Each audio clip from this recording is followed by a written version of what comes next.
I wanted to see this case in front of a jury because I really wanted to see how a jury would react to this. A lot of people were like, this is open and shut, right? It was going to be a real interesting case because this is such a universal point of pain that even rich people struggle with it. It was remarkable seeing CEOs and small business owners on LinkedIn writing underneath Brian Thompson's post like, you fucking piece of shit. It was crazy.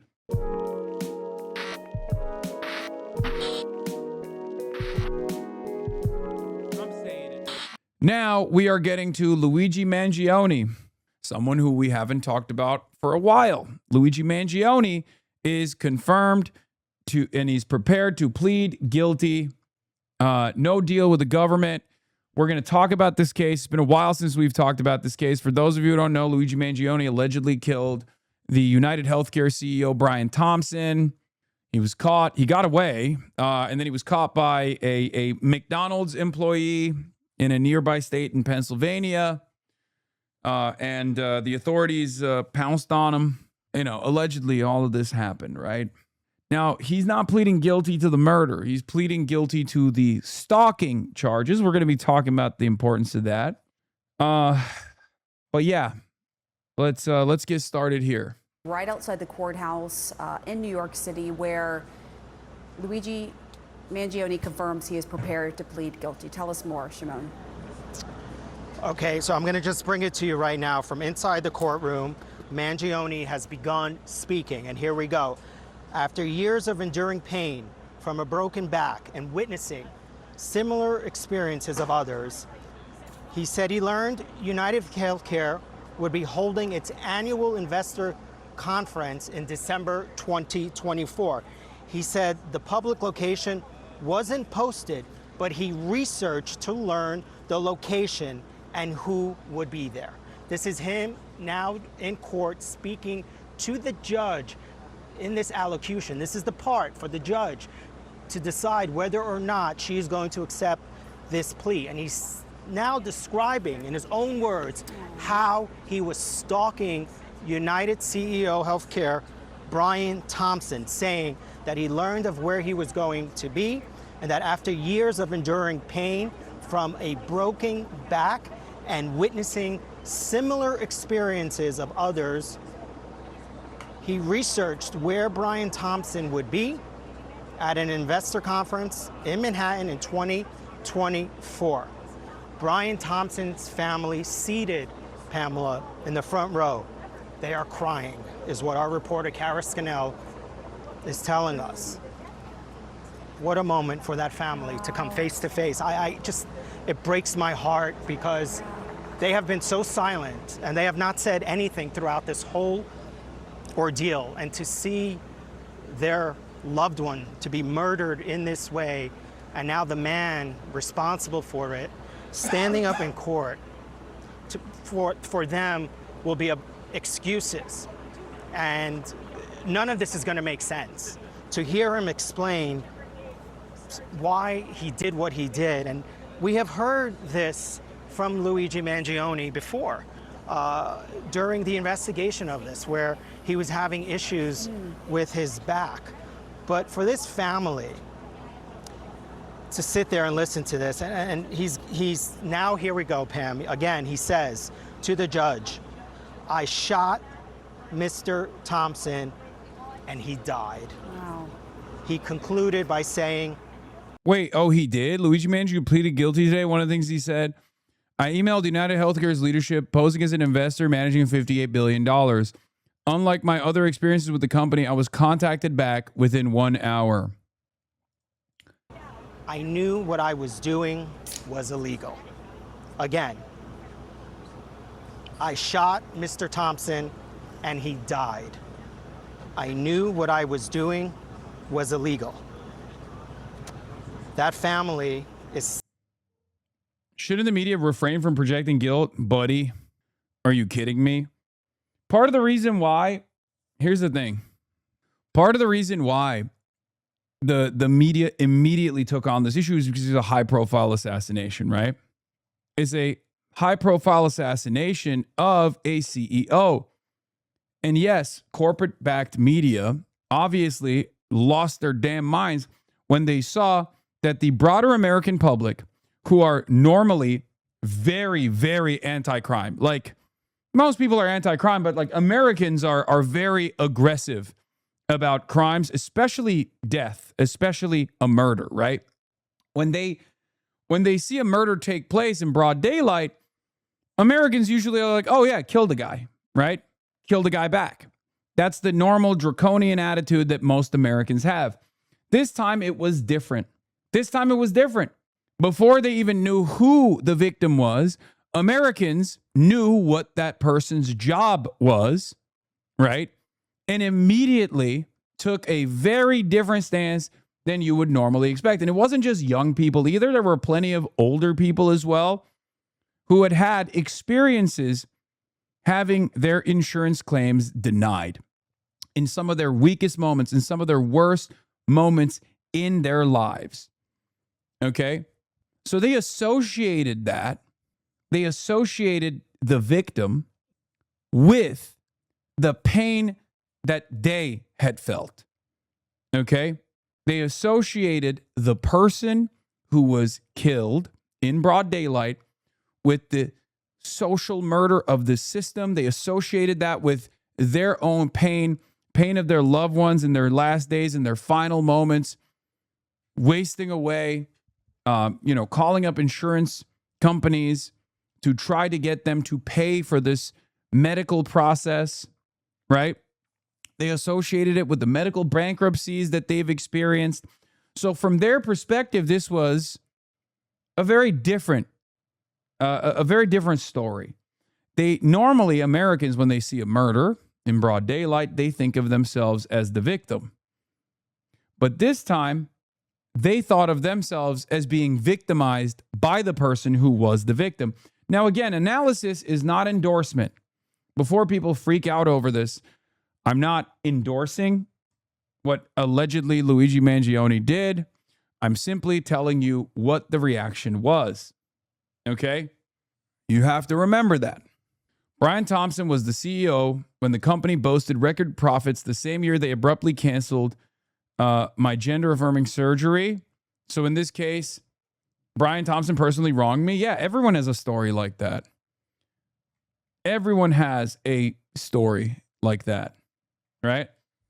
And remember, United Healthcare actually had windfall record high profits that year because they had also started deploying artificial intelligence to do these claim denials. And because AI was not very good and therefore very good for the purpose of claim denial because it wasn't accurate, they were capable of denying far more than other competitive healthcare providers like private for-profit insurance companies. There's a real story of pain behind every insurance claim being denied. There's a real family behind it. There's real struggle behind it. It's a systemic form of violence. So obviously, especially in corporate media, people don't recognize it as such. But it was such a strange phenomena that even someone like Elizabeth Warren went on television and was like, look, this is a heinous crime. But the reality of the matter is, like, a lot of people are suffering. A lot more people are suffering all around the country because of the healthcare system that we have. Sitting in that courtroom listening to this. What? Professor Arati, Jason Arday found dead? I don't know who this person is. What? Jason Arday found dead after resigning from Cambridge over plagiarism claims? I don't know what this is. I don't know who this guy is. You haven't heard the stories about him? No. He got hounded by British media. You need to brush up. Okay, I'll get to that in a second. I'll look at what's going on here in a minute, but this is, let's continue talking about Luigi Mangione. Wow. Again, he admits now in his own words to stalking Brian Thompson. He says that in November of 2024, that he traveled, Luigi Mangione telling the judge, I traveled from outside of New York State to Manhattan So he came from outside of New York. I emailed United Healthcare leadership. Wow. So this I have not, don't think I've heard this. I don't remember ever hearing this. I then emailed United Healthcare leadership, Luigi Mangione saying that he emailed United Healthcare leadership posing as an investor at a firm managing over $15 billion in assets and requested information about the conference. Wow. Unlike my previous interactions with insurers, he received an immediate response within an hour. And that is how he learned where Brian Thompson would be on the morning he would execute him. I wanted to see this case in front of a jury because I really wanted to see how a jury would react to this. A lot of people were like, this is open and shut, right? But there was so much misconduct from the prosecutor's side. There was so much high profile misconduct from attorneys general. Like, this was a defense attorney's dream high profile case, by the way. Just judging by the way that they reacted, judging by the way that they operated, where it was, guilty until proven innocent, basically from the start. Yeah, Eric Adams made him do the perp walk, not prep walk. It was going to be a real interesting case. I think they're going to fight the state case, get jury nullification. This is what you mean by social murder in action, Dear affecting not hospitals, just the patient. This is what the other side of the line looks like. This is my sister Michelle. She can't walk because you guys messed up 24 years ago. We don't mind waking up at 6 a.m. to take care of her before ourselves. We don't even mind carrying her down 5 flights of stairs when the elevator breaks. But the one thing we can't stand are the pieces of paper you keep sending us. The ones with no context. Prices pulled from your inflated charge master, billing errors, charges for things that we never received. Most importantly, it's the time you've stolen from us. Most people don't realize it, but nothing I can do. That one sentence makes you billions of dollars a year. Your job gets easier every time we don't apply for financial assistance. And your margins, they go up every time we believe a bill isn't negotiable. So if you won't tell Americans, I will. So until you pick up, we'll keep saying, dear hospitals. Wealthiest nation on earth, man. Only OECD country. Only OECD country where there is a concept such as medical bankruptcy. Think about that. Wealthiest country on the planet, wealthiest country to have ever existed in history. And this is how we treat one another. This is a byproduct of the system, and systemic harm is oftentimes invisible, but it's not invisible when you're living through it. For the individual, it is very visible. It's a constant reminder. It's a very important part of this family's lives, right? I can't believe it. I can't understand it. I don't understand how others don't understand it, because this is such a universal point of pain that even rich people struggle with it. Even rich people have issues with it. It was remarkable seeing CEOs and small business owners on LinkedIn writing underneath Brian Thompson's post like, you piece of shit. It was crazy. It's crazy. I get it. It's a multi-billion-dollar industry. And, it's good for the GDP and stuff, right? It's a very powerful industry that spends a good deal of money lobbying Congress, right? 100,000 lives a year. New study that came out from Yale found that Medicare for All would save 114,000 lives a year and reduce healthcare spending by over $1 trillion. Families would no longer have to choose between paying household bills or seeing a doctor. Medicare for All is the right answer, but to our broken healthcare system.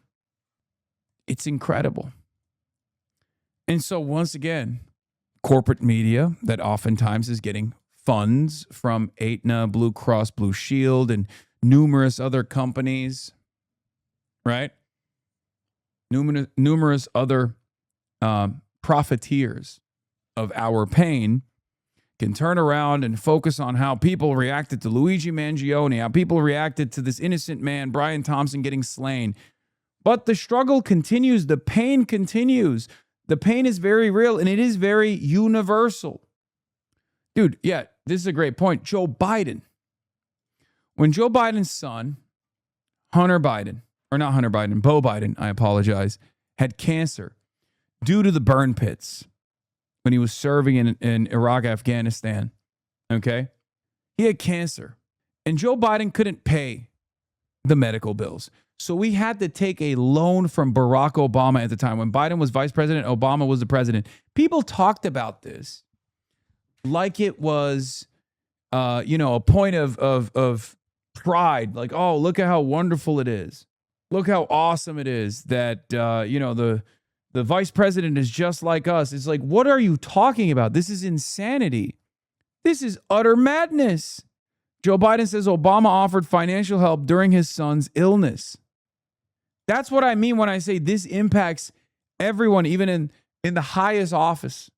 I went on my insurance provider's website to book a new PCP visit months in advance. I show up to the appointment. The front desk tells me that due to a negotiations fallout with the insurance, they're no longer considered in-network, and instead of a $20 copay, I'd be on the hook for $300.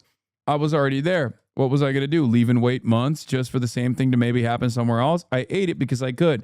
Imagine how often that happens to people who can't. Exactly. This can't go on.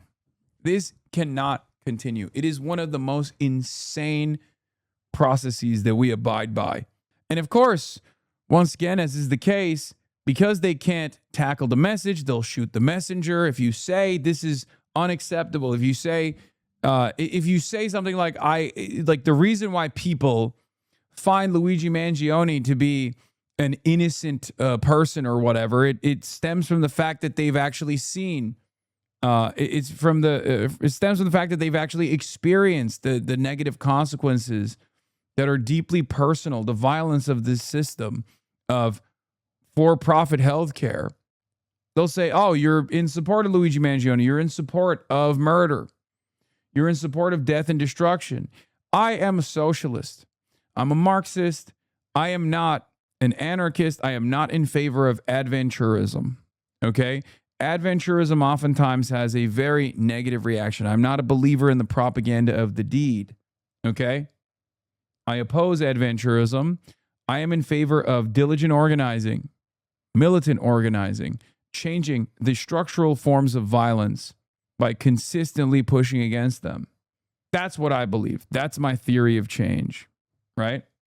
You are not a Marxist. Okay, thank you, Ashashin. 1, 2, 3, 4, 5, 6. I know. You're the real Marxist. Okay? So this really even highlights more.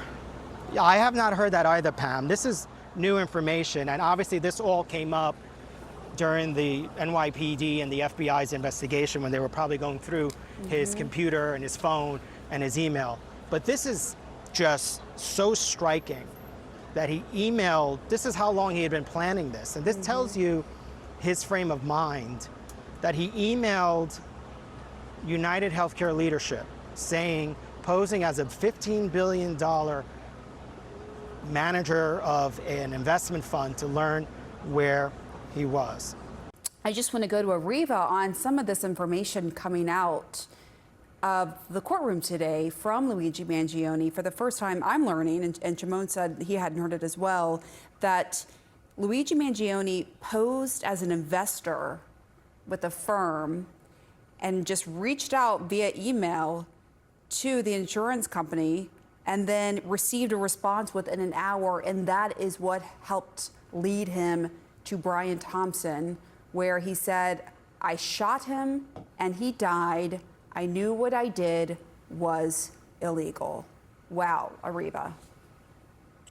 Yeah, that's a shocking detail, Pam. I remember early on when this case came to light, when all of the publicity, we had all the reports, and I just remember the people who were supporting Mangione, who were glorifying what he did, who were making him out to be some kind of martyr. And it was really sickening at that time. And now to hear the deception involved, how he found out about that meeting, which was otherwise not a public meeting, that individuals who had not been invited wouldn't have even had access to that CEO. And he used he posed as this manager of this large fund to get that information and then to stalk Brian Thompson, to show up at that meeting, to shoot him in broad daylight on a street in Manhattan, just makes the nature of this crime even more heinous. And I just hope all those people who somehow thought that this was an act of courage now understand what a heinous act of cowardness this was.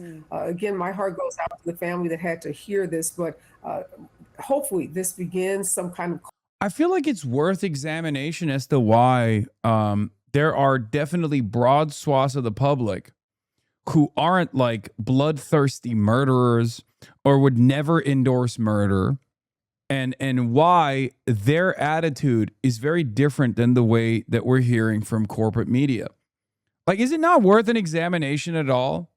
Is it not worth an examination at all? Because they would do this for anything else. You know what I mean? The media loves when there's like a fascinating, fascinating aspect of like a serial killer. They'll cover endlessly, you know, the Charles Manson supporters and like try to figure out why people love Charles Manson, because that's not dangerous. That's not dangerous to the pre-existing hierarchies. Okay? Because that's a one-off, right? That's a one-off. This, on the other hand, points to a broad systemic crisis.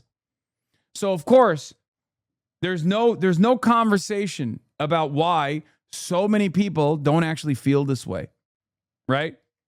They'll do it for Ted Kaczynski. They'll do it for Charles Manson followers. I'm not making a comparison between like what Luigi Mangione allegedly did versus Charles Manson. I'm just simply saying, like, there's a reason for why the media that normally is very invested in understanding the fascinating psychology behind why certain serial killers develop a cult of personality, but they would never in a million years explore why so many millions of Americans actually see this very differently than the way they're presenting it. Closure for them.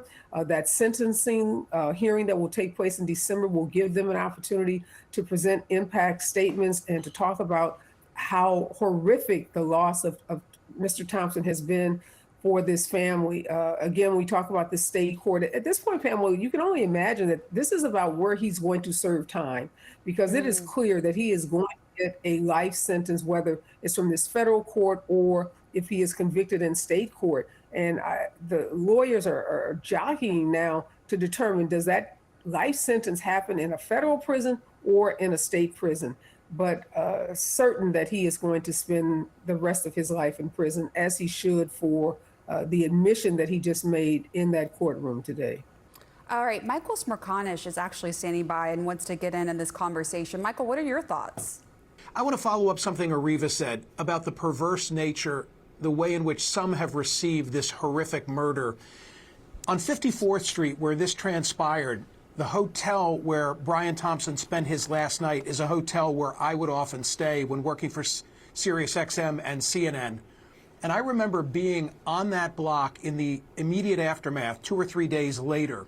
What was surreal is the fact that there were no candles. There were no flowers. There was no memorial for Brian Thompson. And what I remember is that on a telephone pole that was adjacent to the murder scene, I saw something that depicted Luigi Mangione as a saint. You might remember that there were wanted posters that were then put up in that neighborhood for other corporate leaders.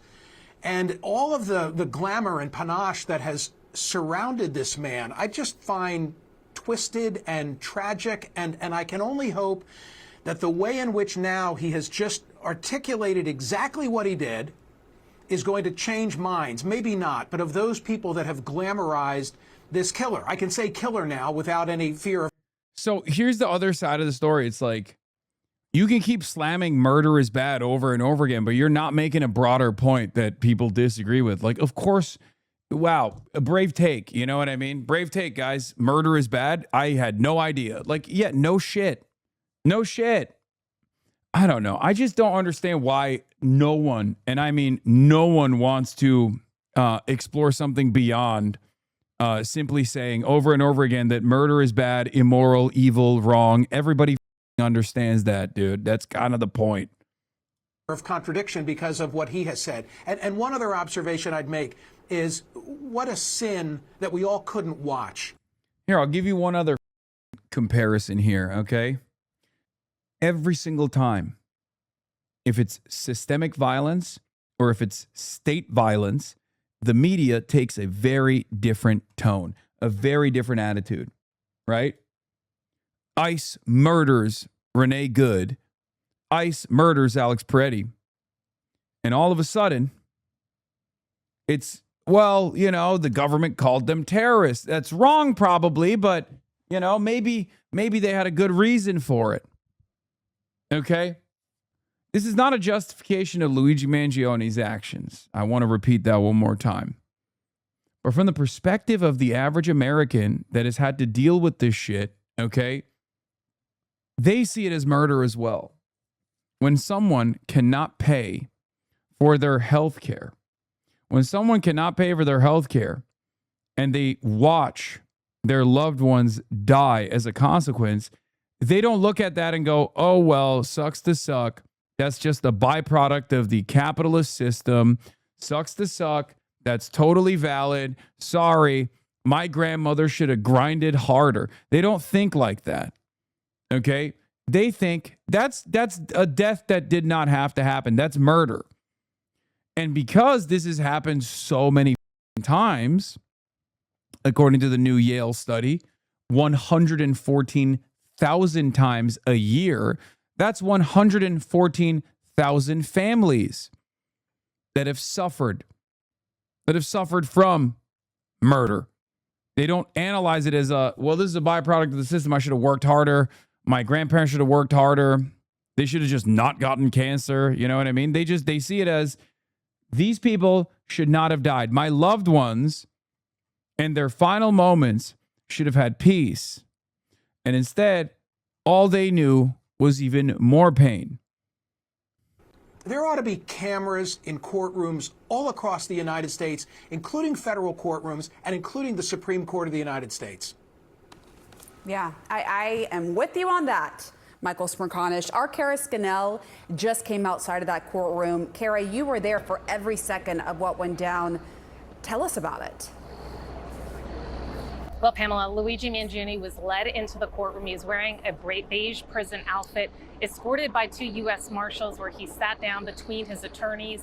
The judge went through the process, asking him if he understood his rights, if he had taken any medication, if he was under any medical care. All of his answers were crisp and clear, someone who was definitely in control and aware of what was going on today. And then when she started to ask him the specifics of his guilty plea, to explain what he had done that was wrong, Mangione chose to stay seated and he started to read from a piece of paper. The judge actually stopped him and asked him to slow down because he was going too quickly through it. But a few things that stood out to me from what he said is he started it by saying, after years of enduring severe pain for a broken back, navigating obstacles in the healthcare system. So underscoring again what his motive here in this case is. And he walked through it saying another thing, he's underscoring what he had previously written about in those writings, the greed of the healthcare industry. He said he had emailed United Healthcare's leadership trying to find out about the specific location of the investor conference where he was targeting Brian Thompson. He said he claimed to have $50 billion in assets. And he said, like, unlike his other previous interactions with the healthcare industry, he got a response immediately within an hour. Then he went on to explain that he had made a gun using a 3D printer, that he had obtained a silencer, and then he said he traveled to New York with the intent to shoot Brian Thompson. He said, I knew what I was doing was illegal. He did not say it was wrong. Defense attorneys are now at the microphones. Let's listen. Good afternoon, everyone. My name is Karen Friedman Agnifilo, and I represent Luigi Mangione. Today is a solemn and significant day. With today's guilty plea, Mr. Mangione has accepted full responsibility for the death of Brian Thompson, arising from the events of December 4th, 2024, outside of the United Healthcare Investor Conference here in Midtown Manhattan. It was a single. To me, all this feels like a plan. I mean, it is. It is 100%. Like, the way that people are going to utilize this is they're going to weaponize anyone that says, like, oh, it was awesome or whatever. And they're going to use that to slam it against, like, advocates of Medicare for all. 100%. I'm just letting you guys know. So if you're not disciplined in this moment, if you think you can make jokes or anything like that, sorry, you can't. The knives are out, and absolutely 1 million times over, they are going to utilize this opportunity. They are going to utilize this opportunity in mainstream media and corporate media to get everyone to shut the fuck up. Okay? It's a classic case. It's a classic case. You are not allowed to say anything about this beyond murder is bad and wrong. Everybody understands that reality, by the way, but it doesn't even matter. They will present you as pro-murder, pro-death, pro-destruction. You want to kill all the capitalists, blah, blah, blah, blah, blah, whatever the they can get. Okay? So you just have to, you have to be very careful with how you communicate around this issue. They are probably there's probably clippers in here already that are actively looking to see what they can clip out of context and then tie back to be like, oh, Hasan Piker endorses this action. Hasan Piker loves this action. What do all the people who have campaigned with Hasan Piker have to say about that, Single tragic event, yet he's being prosecuted twice for the same conduct. As Luigi explained in court today, he endured years of severe, debilitating pain following a broken back while struggling to navigate our healthcare and health insurance systems. Like the thousands of people who've reached out since this tragedy to share their own experiences, he believed that the system had failed him and destroyed his life. Despite this being a single isolated event, Mr. Mangione has been unfairly treated since the outset in every way and has successfully fought off terrorism charges and the death penalty, while also fighting at the same time 2 simultaneous prosecutions in 2 jurisdictions who are trying to punish him twice for the exact conduct. He's been treated differently from every other defendant charged with this offense in New York. However, thankfully, New York law does not allow this. New York law does not permit a person to be prosecuted and punished twice for the exact same crime under a statute that governs successive prosecutions. It's also known as the double jeopardy law. Today's guilty plea triggers this statute, and we just filed our motion in state court explaining why the state charges must be dismissed under New York's double jeopardy protections. We will not be taking any other questions. Thank you so much for coming.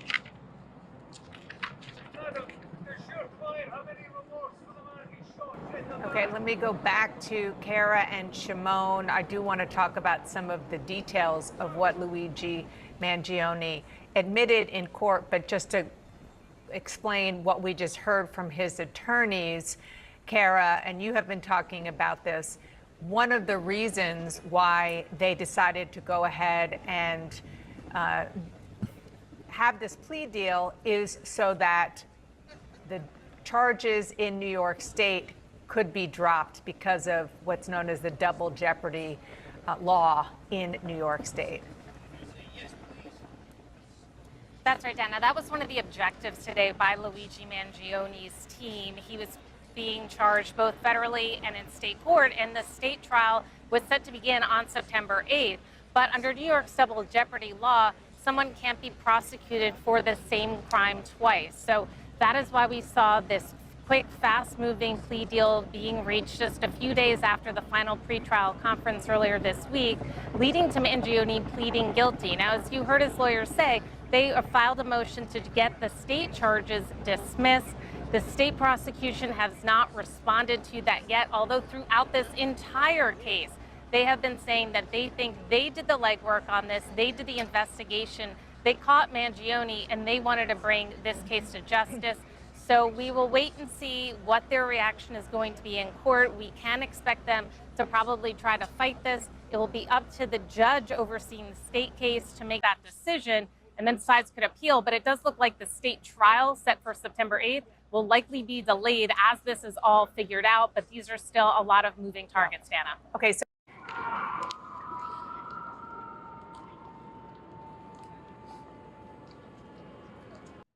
Jessica Tisch at the scene of the crime. That is the police commissioner, Police Commish Tisch.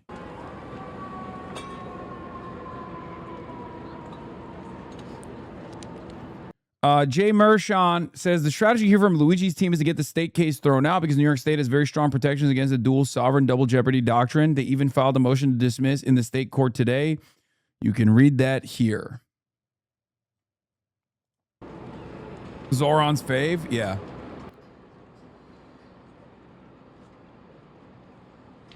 Good afternoon. I'm Jamie McDonald, United States Attorney for the Southern District of New York. At 6:45 on a December morning, Luigi Mangione stalked and murdered Brian Thompson in cold blood on a public sidewalk in Midtown Manhattan. Just a few moments ago, Mangione pled guilty to his heinous act. This was not a spontaneous act of violence. It was deliberate, calculated, and premeditated. In the days leading up to the murder, the defendant very carefully prepared for the attack.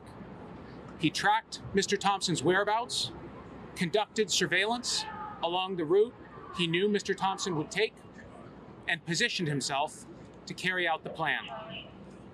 Then, on a sidewalk on West 54th Street, the defendant murdered Mr. Thompson, shooting him from behind with a 9mm handgun equipped with a silencer. He shot Thompson twice at close range. The second shot came as Mr. Thompson turned and faced the defendant. The defendant did this as everyday New Yorkers walked nearby, and while the rest of the city woke up to start their day. Mangione then ran away, leaving Mr. Thompson to die. The defendant committed this murder in an attempt to draw public attention to his dislike of certain businesses. But we live in a civilized society governed by the rule of law. We debate, we disagree, we protest. We do not commit murder. No grievance, political belief, or ideological cause can ever justify murder. There can be no celebrity in assassination. Any person who celebrates, encourages, or excuses actions like these is fundamentally wrong. Mangione attempted to send a public message through violence, but the message that emerges today is very different. Violence is not a legitimate instrument to promote any political or social message. And those who resort to violence in an effort to advance their beliefs will be prosecuted, convicted, and put in jail. Today, the Southern District of New York, together with our law enforcement partners, writes the final chapter of Mangione's federal prosecution. Now, he stands convicted in federal court and faces life in prison. One other point that's important to note. While the defendant pled guilty, our office does not have a plea agreement with him. Instead, he pled open, which means he pled guilty to all pending counts in the indictment. There are no accommodations or concessions, and we are free to seek the maximum penalty under the law. I'd like to thank the dedicated prosecutors of our office's Violent Organizations and Crime Unit, who are beside me, for their remarkable efforts to bring this case. I would also like to thank the NYPD and the FBI, whose tireless and incredibly sophisticated investigative efforts made this conviction possible. Finally, I want to express on behalf of all of us here our deepest sympathy and compassion for the many family members and friends of Brian Thompson. Mr. Thompson's family and many of his friends were in court for the guilty plea today. I know they will have an opportunity to be heard at sentencing. We all stand in awe of their love for their family and for their friend, and their unwavering commitment to seeing justice done in this case. We hope they can take some solace in the fact that from the beginning, we have brought the full force of the federal government to bear in this case. In this prosecution, we have consistently pursued the maximum penalties under the law as necessary and just punishment for these crimes. The result achieved today now allows our office to seek the maximum penalty allowed, life imprisonment, which, as I've conveyed to Mr. Thompson's family, is what we intend to seek. I'll now turn it over to Commissioner Tisch. Good afternoon. Thank you, U.S. Attorney McDonald, and thank you to the prosecutors and the federal law enforcement partners who have worked alongside the New York City Police Department throughout this case. Today, Luigi Mangione pleaded guilty in connection with the murder of Brian Thompson on a Midtown Manhattan sidewalk in December of 2024. This is an important moment of accountability, and my thoughts remain first and foremost with Mr. Thompson's family and everyone who knew and loved him. But I also want to take a few minutes today to recognize the extraordinary police work that brought us here. From the moment that Mr. Thompson was assassinated on the morning of December 4th, the NYPD mobilized an enormous investigative effort. Our detectives combed through thousands of hours of surveillance video, followed up on hundreds of tips, and worked through. I mean, that literally, it's just, they make it seem as though this was a byproduct of good police work, but like they literally couldn't catch him. He got away. It was a McDonald's employee in a different state.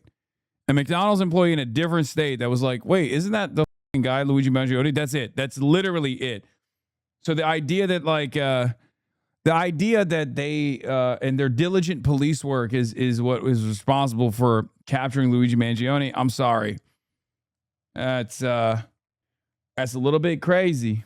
Through an extraordinary volume of it's kind of wild that digital evidence. It's also kind of wild that the person who snitched didn't even get the money. They use some of the most sophisticated technology available to law enforcement, and they paired it with the kind of painstaking, old-fashioned detective work that has defined the New York City Police Department for generations, interviewing witnesses, canvassing neighborhoods, retracing the suspects' movements, and pursuing every viable lead. Most importantly, they developed a clear image of the man we were looking for and got that image out to the public and to law enforcement agencies across this country 5 days after the murder. That work paid off in Altoona, Pennsylvania, where an alert member of the public recognized Mangione and local police took him into custody. That was not simply a lucky break. It was the culmination of 5 days of relentless investigative work that gave the public the information it needed to recognize the suspect and gave our law enforcement partners what they needed to act. This case began with the worst kind of violence on our streets. It was answered by the very best of the New York City Police Department. To every member of the NYPD who played a role in this investigation, you should be enormously proud for bringing us to this day. And to those who idolize Luigi Mangione, I say this: violence is not a cause, murder is not a message, and a killer is certainly not a hero. Now I'd like to introduce the FBI's Assistant Director in Charge for the New York Field Office, Jim Barnacle. Thank you, Commissioner. Good day. My name is James Barnacle. I'm the Assistant Director in Charge of the FBI New York Field Office. I want to begin by addressing the family, friends, and colleagues of Brian Thompson. We had the chance to sit down with the family. SpongeBob ass name. I'm sorry. James Barnacle. Okay, Officer Barnacle. What's next? Oh, we got John Plankton coming up right after. This morning, and they are still grieving. And they have been grieving for almost 2 years as Brian was taken away in the most heinous way possible. They lost a son, a brother, a husband, and a father, and a friend, and many colleagues and other people.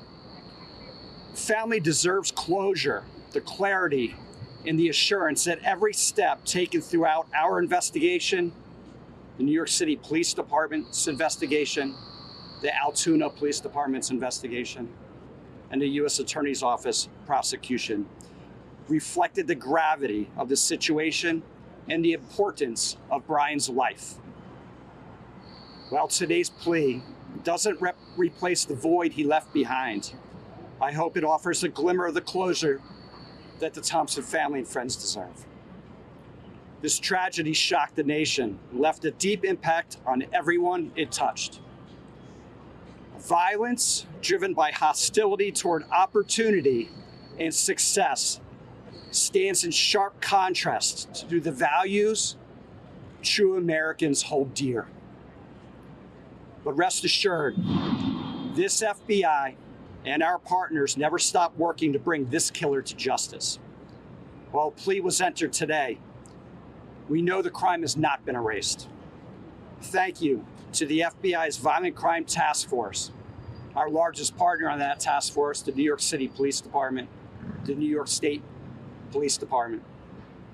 Thank you to the prosecutors and the United States Attorney's Office for the Southern District of... I think the other reason why obviously this is such a high profile case is because of his status, right? And therefore they have to really stress over and over again, like, you know, this is, don't even get any thoughts. Like, cause like, obviously when a poor person gets slaughtered in the streets, they don't close Manhattan, right? Like they don't do a 10-day search or anything like that. I mean, they're still incompetent all the same. Whether it's a poor person or a rich person that gets killed. But there's a reason why they were in a panic state after this, and they created like a CEO hotline. I don't know if you guys remember. But there's also a similar reason as to why the government came down pretty aggressively against like people who were even remotely sympathetic or came across as sympathetic to Luigi Mangione and like insurance denial calls. Like there was the case with that woman in Florida that straight up, I think, is going to prison. Like the point of this is to be like, don't even think about it, right? Like that's why they're so aggressively posturing here. I, for one, find it rather interesting, rather strange that, you know, did they drop her charges? I thought that she was actually getting penalties. Yeah, they straight up created a crisis hotline for CEOs at the time. Kathy Hochul did. New York State officials considering creating a special hotline exclusively for CEOs to report perceived threats. I mean, I myself am, of course, a CEO, and I get death threats with regular frequency. I would like to report them, but they just seemingly don't care. It was a very, very interesting time. Because I think like some of the companies very quickly stopped. I mean, their approvals went up. Like their insurance claim approvals went up instantly after this. Once again, I'm not an advocate of the propaganda of the deed. Hasan, check out the replies under your X post from today. Which one? When someone says X post, I'm always a little disturbed by that. It's like, when someone doesn't use Twitter and says X post, I'm like, that's strange. New York, led by Jamie McDonald. Thank you. Yeah, and CEOs remove their photos from their websites online. Thank the officers and detectives of the New York City Police Department, led by Commissioner Tisch, for your agency's unwavering pursuit of truth and accountability. Thank you, Commissioner. I'd also like to thank the Altoona Police Department in Pennsylvania and the Pennsylvania Department of Corrections, who helped facilitate the extradition to New York. We're incredibly grateful to our partners, and we wish the Thompson family comfort and strength as the legal process continues. Mr. McDonald. Thank you. Thank you all. Be sure to like and subscribe for all the...